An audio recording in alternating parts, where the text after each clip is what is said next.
morning, and isn't it wonderful to be back in a real place with real people? I think it's going to take us a while to get used to this.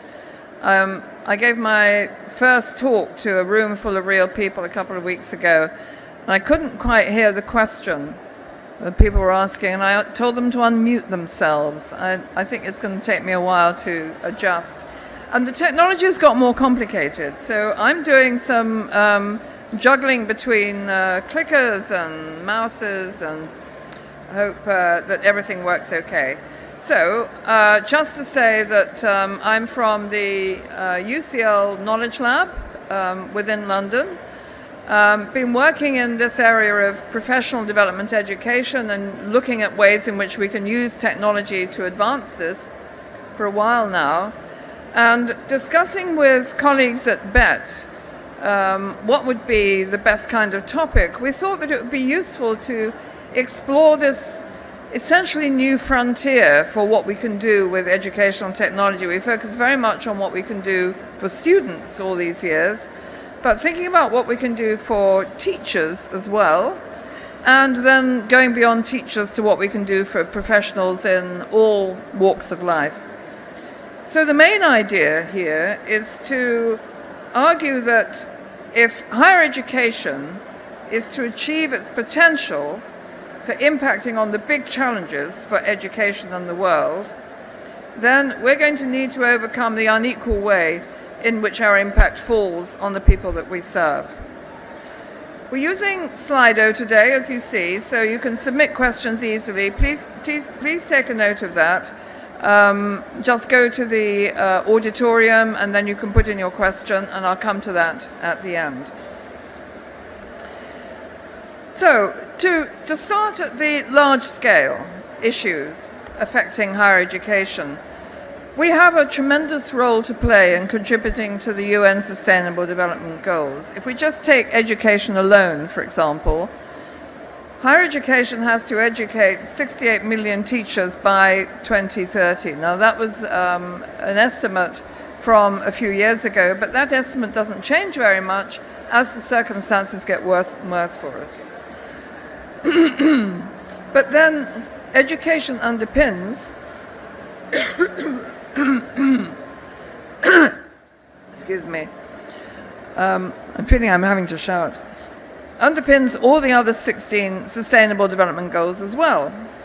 And we have to educate the professionals who have to deliver the policies and practices and actions that are actually going to manage to achieve those goals. So why is educational technology important here?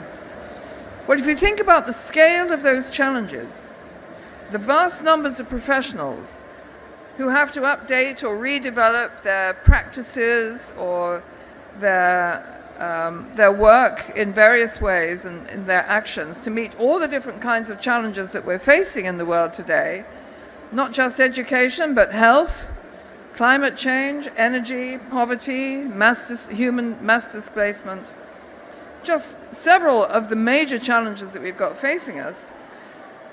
And in all of these, we need professionals who need help and guidance and advice on what the research is telling them and what they need to do. So here at Bett, we know very well that we have the technology for working on the large scale. And I'm thinking especially of teaching platforms that provide MOOCs, massive open online courses. And I wonder, do the leaders in higher education have the will to use these kinds of techniques to meet some of these grand challenges which we all understand? Well, we have the mission statements to suit, and just looking at a couple of the mission statements from two of the UK's top universities, engaged with the wider world and committed to changing it for the better, for the long-term benefit of humanity. That's our mission at UCL. World-class research and education which benefit society on a local, regional, national and global scale. That's University of Oxford. And of course, higher education does have a critical impact on the world, and the pandemic has certainly shown us that.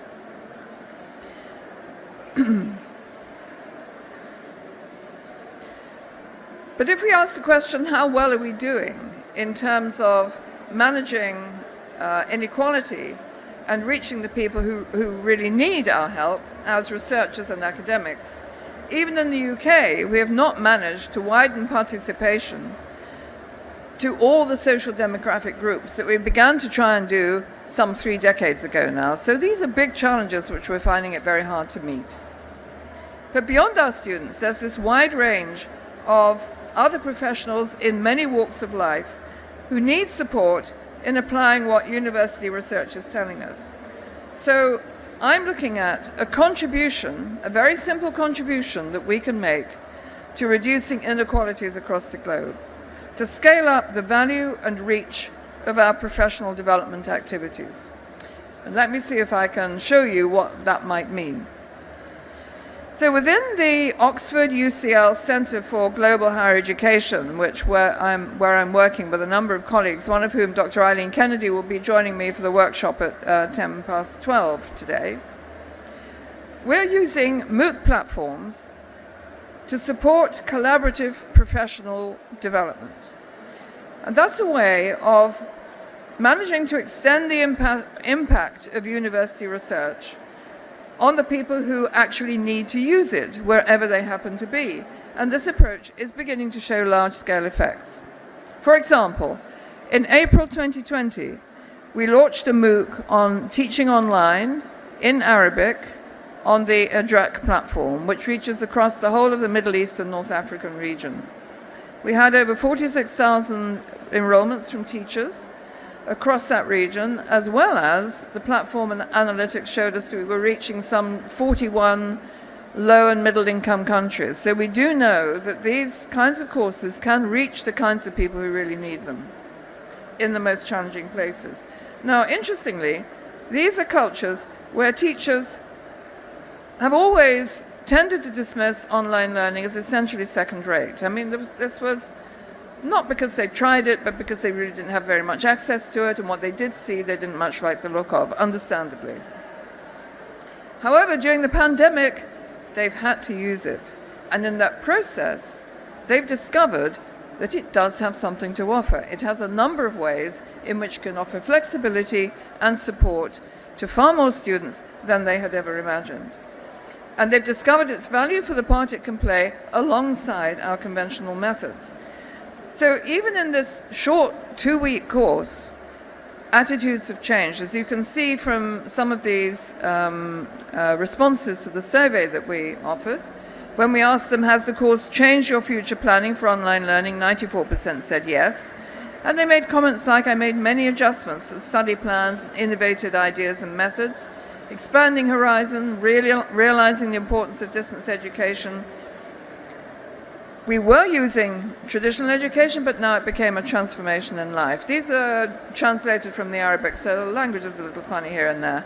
And did it benefit their students? Well, some of the comments, again, were very encouraging when they said the level of evaluation was very good to excellent. Everyone was ready and waiting for the next day's tasks, and they now have the ability to interact better. Now, the same approach to what we were doing with teacher professional development, of course, can be used in other walks of life as well. For example, we've been running a sustainable energy access for communities course on the same platform, and again, bringing the results of university research to these widespread stakeholders. In this case, the research on creating new forms of alternative energy, such as using organic waste as a source of electricity. So in just the same way as we develop the MOOC courses as massive open online collaborations among teachers, we can do the same for other kinds of professions. And we call them co-MOOCs to emphasize the importance of working as a collaboration process between the participants and the educators. So we are listening to what they're saying. And the discussion among these professionals who are trying to introduce renewable energy in their own communities has been very interesting because they can tell us how useful the latest research is, feedback what they've done with it and what they've discovered really works. So for that course, we've used a variety of digital tools. Things like Padlet, Menti, and WhatsApp are all ways of bringing the participants together to enable them to share their local experience. Or in this case, for example, they're collaborating to make a word cloud of the most important vision they have for what renewable energy will do for their community. It also offers a decision-making game, the mini-grid game, which helps them see the trade-offs there are between access, quality, and affordability. So those kinds of practices, we try to make it as practical as possible for people who are working in these really very challenging contexts. So all these are ways in which we can support professionals working in remote areas. For many of them, research-based professional development is just a distant dream. But what we've been able to show is that these platform technologies can reach them. So the exercises in the courses are enabling them to work together, to share ideas and problems and the solutions that they're coming up with. And in that process, we've been able to build up a lot of information about what works in the field, which then feeds back into the researchers and the educators. So it's valuable design and development and education process for all of us who are involved. So how can this work as a model for professional development? Well, I want to show you an example of what we've been doing in a course that's been running over the past year on FutureLearn. This is on blended and online learning design, and it's free and it's open to everyone, of course, as all these things are. And it's for teachers in all sectors, in all subject areas. There's the link to enroll. The February run is still open until the 3rd of April, so if you're interested, you could try that out, see what it looks like. And all the course exercises are based around using a learning designer tool. Now, the learning designer is another free online app for teachers, and it enables them to share and exchange ideas. So what you need in the context of trying to get professionals to share ideas is a useful way of representing those ideas, and that's precisely what the learning designer tries to develop for people. So I want to give you a taste of how the course works as a way of orchestrating collaborative digital pedagogies, knowledge development among that community. So in week 1, the participants go through the basic pedagogical principles for thinking about blended learning. Then they work through the exercises to use that theory to decide on how to take a face-to-face classroom session into being an online session. And that's where the collaboration begins. When we introduce the learning designer, and by the way, we'll be demonstrating this in the sandbox at 12:10, we introduce the learning designer so that at this point, we're showing how it can be used for designing blended learning sessions. So it's a sequence of learning activities based on theory and based around using digital tools, their own digital tools, whatever they happen to want to use. And step 1.6 is interesting here because it's where we've introduced several standard tools like Padlet and Menti and things like that. But we also asked the participants to share in the discussions the digital tools which they have found useful. So we've gradually built up several pages now of a document recording the digital tools that teachers find useful. So if you know of any teachers who are using digital tools they think are really good, perhaps you could persuade them to join the course. Go to that step and then contribute some. So it's a way of enabling the teaching community to build its own analysis of what is useful. That's really part of the point of it. Okay, so then in this step in week 2, they're looking at the principles of good design and then at a learning design of a particular type. Now, this is one from physics, which was used to help students explain a complex concept, in this case, the water cycle. So we've given the teachers this particular learning design and asked them if they can adapt it to their own topics. I'm just going to expand this so you can see it a bit more easily. The important point to notice here is the range of topics that that same pedagogy is capable of addressing. So we've got all kinds of weird things like digital mixing desk, planet conservation plan, child development, conjugation of verbs. The point is, that we all share a lot of pedagogies anyway. We always have done, teacher presentation and group work and project work and so on. But now with all these digital technologies coming in, we can share far more, and there are many, many to explore. So being able to share the fundamental pedagogy, all we're really asking them to do is to change the content words and keep those exercises the same, so that teachers are able to share across subject areas and even sometimes across sectors the basic learning process that students need to go through to understand how to explain a complex idea. So this is the beginning of sharing in order to collaborate on knowledge development.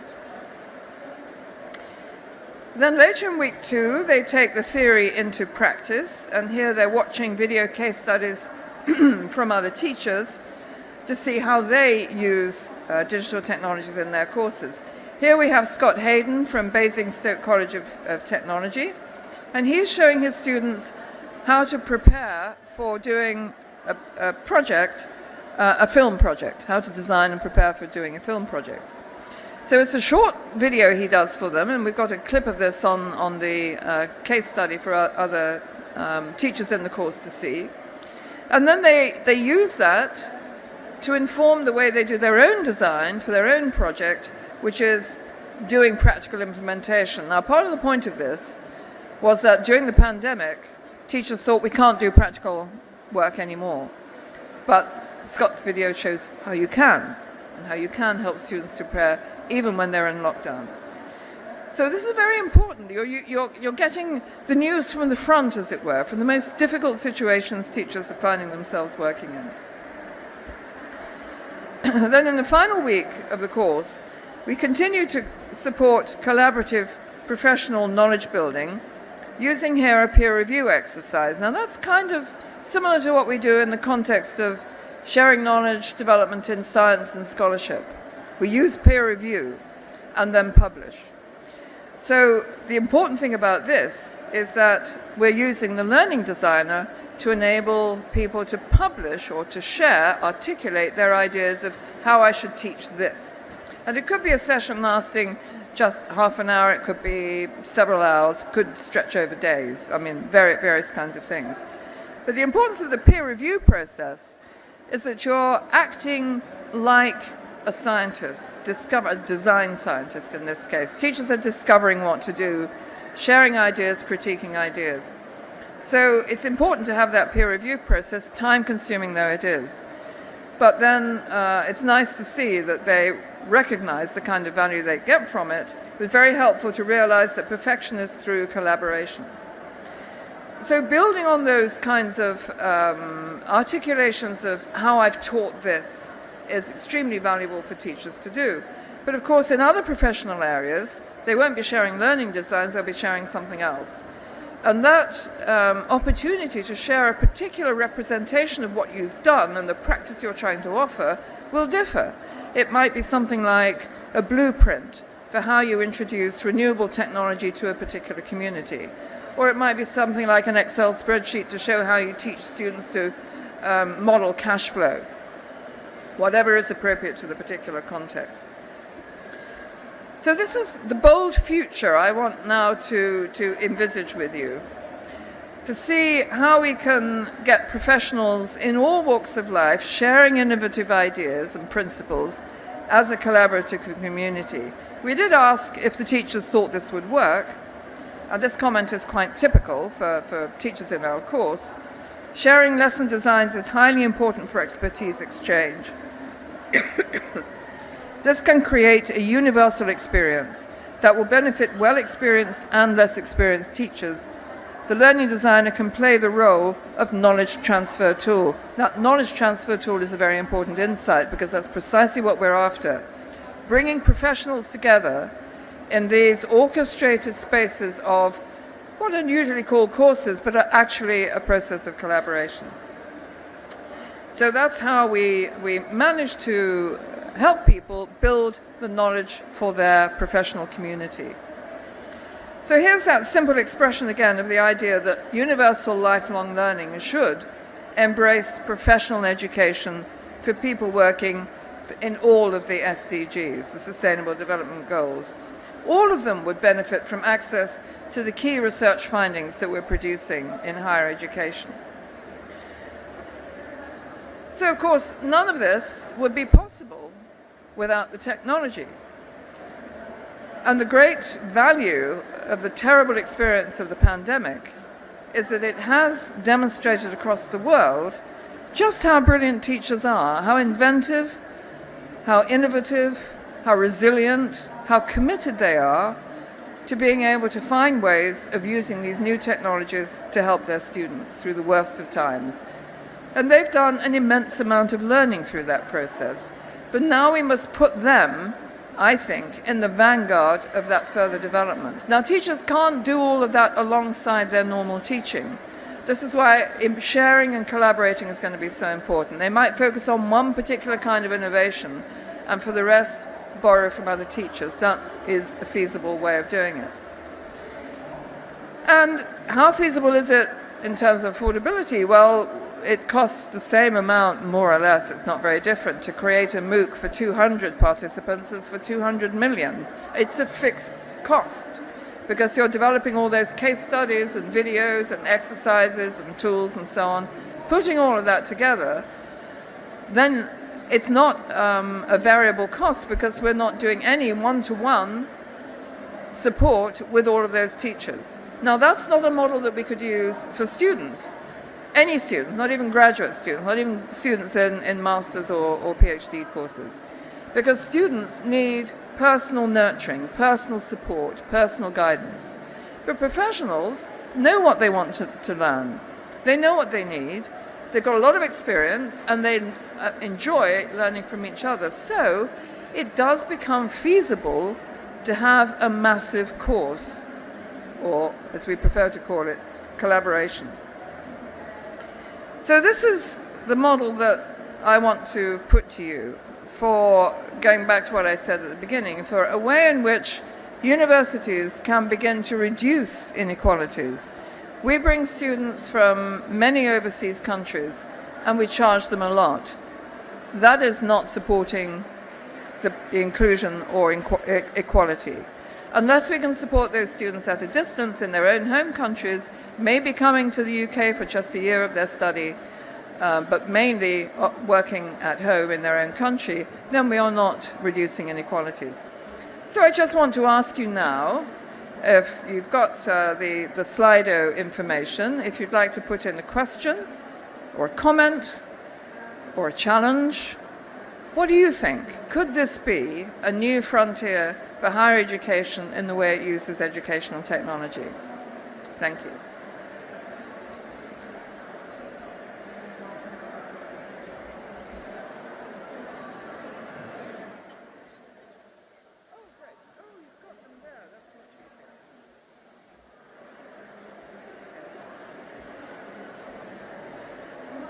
So there's one comment saying, it's great to see how receptive teachers have been to this. What have been the barriers for teachers who have not adopted the approach?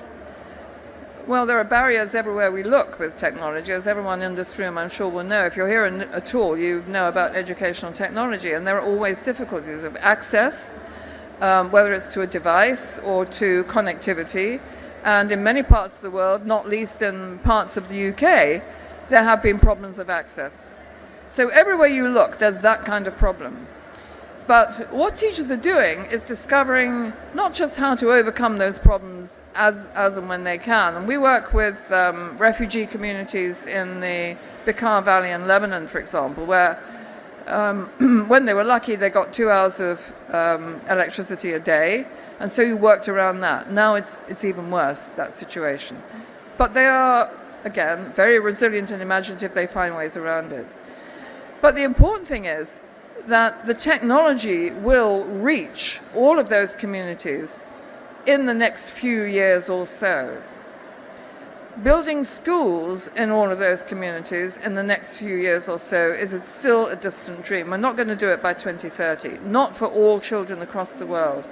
We can get to the teachers now with some of these ideas, and most teachers, wherever they're teaching, or at least community leaders, are able to get some kind of access. So we need to prepare now for when the technology is really going to be there. For those who didn't, I mean, there are many, many teachers who are not switched on to digital education, and we can't expect to reach all of them. But what we ask the teachers who do come into the courses to do is to share those ideas with their colleagues. So we propose ways in which they can use the resources which are in the courses to help their colleagues see what more they could do. A lot of people need careful nurturing in there, and we can't do that on a massive scale, but they can do it locally with the resources that we're providing. So I'm hoping that that will be one of the ways in which this... it's disappeared, sorry. So yes, of course there are many barriers, but I don't think the barriers should stop us, and they should make us the more inventive about how we get around them. Thank you. Then, as someone who has referred many staff to your course, thank you. That's very nice, thank you. It's really improved their experience as teachers. Is there any more in that? No, I think that's it. Well, it's really nice to hear that. Some of the reviews of the course have been very positive. What we really need to do, though, is to get the word out. So the more that you can do that on our behalf, it would be very good. We've got some 20,000 people have enrolled in it, but when you think of the number of teachers who could benefit from this all over the world, it seems a shame, but we have to spend far, far more on marketing to get this to work.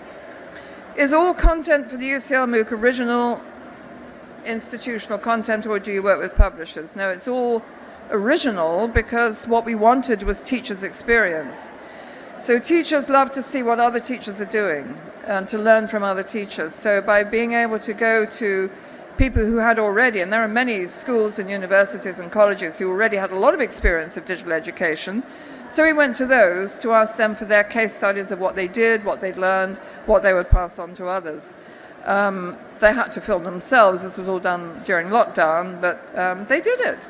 It was fantastic. So no, there's no work from publishers, but of course the teachers themselves do use materials from publishers, do use commercial digital tools, and that's one of the things that they recommend when they're recommending resources for other teachers to use in the list that I mentioned. Then the next question, will university education lose its quality? Are we watering down the importance of academic research by entering something to the CPD sector? I think we are not watering down at all. Everybody wants to get back into being in a place together. But now what both teachers and students have realized is how valuable the online can be. So Wonky, which is one of our great agencies which is looking at research in higher education, did a survey where both teachers and students said we want to continue with blended learning. There should be absolutely not any watering down of the quality of our education. This is all about improving the quality of it, as well as hopefully being able to improve the reach. So no, I think we're challenging academic research to take its research to have more impact on more people. Impact is very important for research, but it's quite hard to do. You never have enough funding for it. Well, create a MOOC, and this is what one of our teams at UCL did.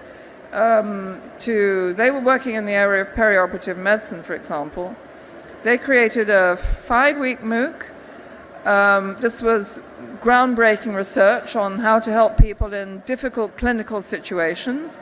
It went to clinical practitioners all over the world, and it was hugely successful. All of them bought certificates of the course because it was so valuable in their own community to have those certificates. So the researchers have done a great job in disseminating the impact of their findings much more widely than they could ever do by going to an academic conference. And that's the sort of thing that we should always be looking for to increase quality. Why is this approach so different from what universities already do by teaching students? Well, because it's reaching into the way in which those students are working at home. We have something that we like to call self-regulated learning. And honestly, the bulk of say a course has credit hours of 300 hours. the great majority of those 300 hours is, quotes, self-regulated learning. And students will get a reading list, and they'll get some advice on what to look at, and know how to write the essay or do the project or whatever. But with these kinds of technologies, you're reaching into the way they're working at home on their laptop and saying, try doing this, try working with your colleague, and peer review is one of the ways in which you can get students to work together, just in pairs, online, reviewing each other's essays, and the VLE runs that. The virtual learning environment of your university runs that process, but it's stretching teachers' ideas about what they can do when they're not with their students. And that's the value of it, to not just rely on the students' self-regulated learning as if they all knew how to do that, but to help to guide it, to facilitate it, and to give them incentive to do it when they bring what they've done back into the classroom. So that's one of the reasons it's different. Laura says, I like the idea of teachers on the course becoming advocates through sharing mechanism and collaborative knowledge building. Well, yeah, that's what it's all about. And it seems so sad to me that all this learning is going on for teachers and is not being shared. And when you think of the way in which the worlds of scholarship and science have worked so well in knowledge building and sharing that and building on what each other is doing, we don't really do that in teaching. We must find ways of doing that. And teachers do respond to it. So I think that's one of the things we really have to try and work on. And then finally, for initial teacher training, can you see this approach being applied, or are experienced teachers the target for true transformation? Well, we start with experienced teachers because they're there already and they're very active, they're very experienced, they bring a lot to the process. But some of our MOOCs have been embedded into teacher training courses as well. And interestingly, when the people going to watch students, trainee teachers in the classroom, they can tell which point they've got to in the course by which digital tools they're using. So it can work very effectively as a supplement within teacher training. I think I'm getting signals from the back to wrap up, yes? We just got to the last question. Thank you so much for your questions. And I'm going to be around, so you grab me if you have anything else to say. And thank you very much for joining me. Thank you.